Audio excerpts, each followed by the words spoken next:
71वां प्रश्न है बिरसा मुंडा किसके पक्ष में थे? इसका उत्तर हो जाएगा ऑप्शन ए झारखंड के पक्ष में। बिरसा मुंडा झारखंड के पक्ष में थे। यद्यपि बिरसा मुंडा का आंदोलन असफल हो गया एवं झारखंड राज्य की स्थापना अधूरी रह गई। कालांतर में जब बिहार का विभाजन कर झारखंड राज्य की स्थापना की गई तब बिरसा मुंडा को श्रद्धांजलि देने हेतु झारखंड राज्य की स्थापना बिरसा मुंडा के जन्म दिवस अर्थात 15 नवंबर के दिन की गई थी।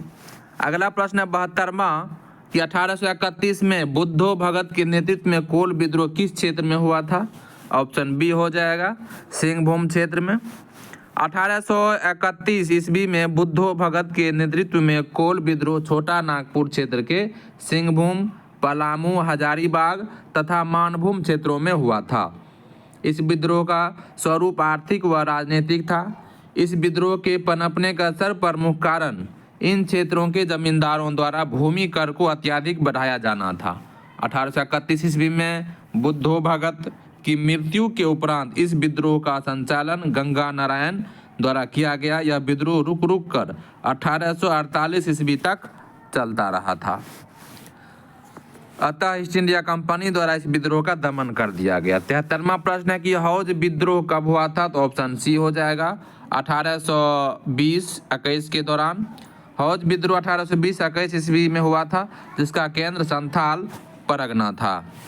अगला प्रश्न है 74वां किस स्थान पर आदिवासियों ने अंग्रेजों के खिलाफ विद्रोह किया था? इसका उत्तर हो जाएगा ऑप्शन ई।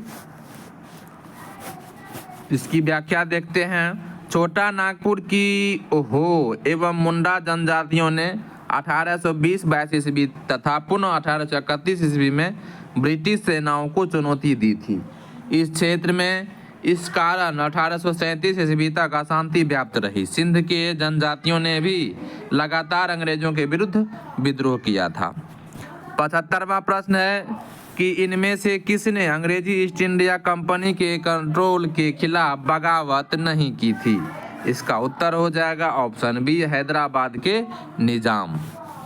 हैदराबाद के निजाम को छोड़कर उपर्युक्त सभी यानी कि विजयनगर के राजा, तमिलनाडु के पोलीगार तथा त्रावणकोर के दीवान वेलुथम्पी ने ब्रिटिश ईस्ट इंडिया कंपनी के नियंत्रण के खिलाफ विद्रोह किया था।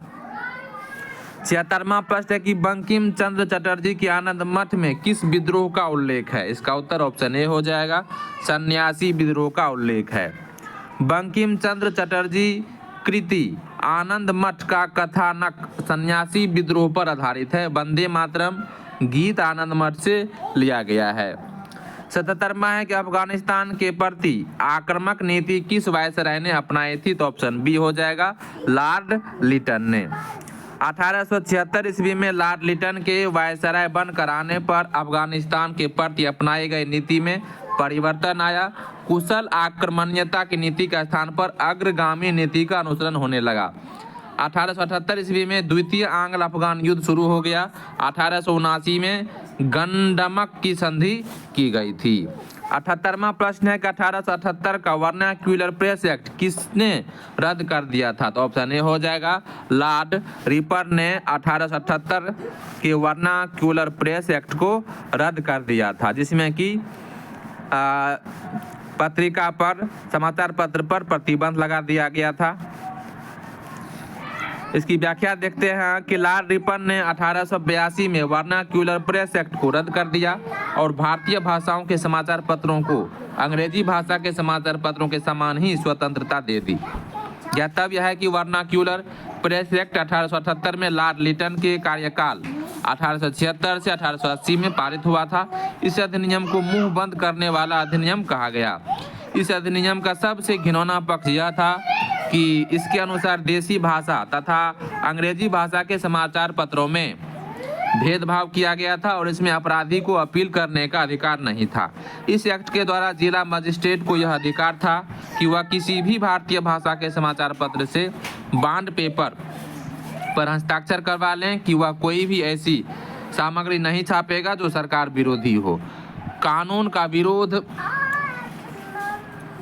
करने वाले मुद्रालयों की जमानत को मजिस्ट्रेट रद्द कर सकता था। इस अधिनियम के अधीन सोम प्रकाश, भारत मिहिर, ढाका प्रकाश, सहचर तथा अनेक अन्य समाचार पत्रों के विरुद्ध मामले दर्ज किए गए।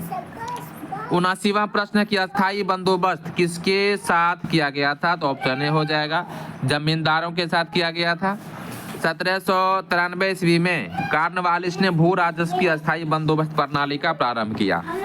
इसे इस्तमरारी, जागीरदारी, मालगुजारी एवं विश्वेदारी आदि भिन्न भिन्न नामों से भी जाना जाता है। यह व्यवस्था बंगाल, बिहार, उड़ीसा तथा उत्तर प्रदेश की वाराणसी एवं उत्तरी कर्नाटक में लागू थी। इसके अंतर्गत समूचे ब्रिटिश भारत के क्षेत्रफल का लगभग 19% हिस्सा शामिल था।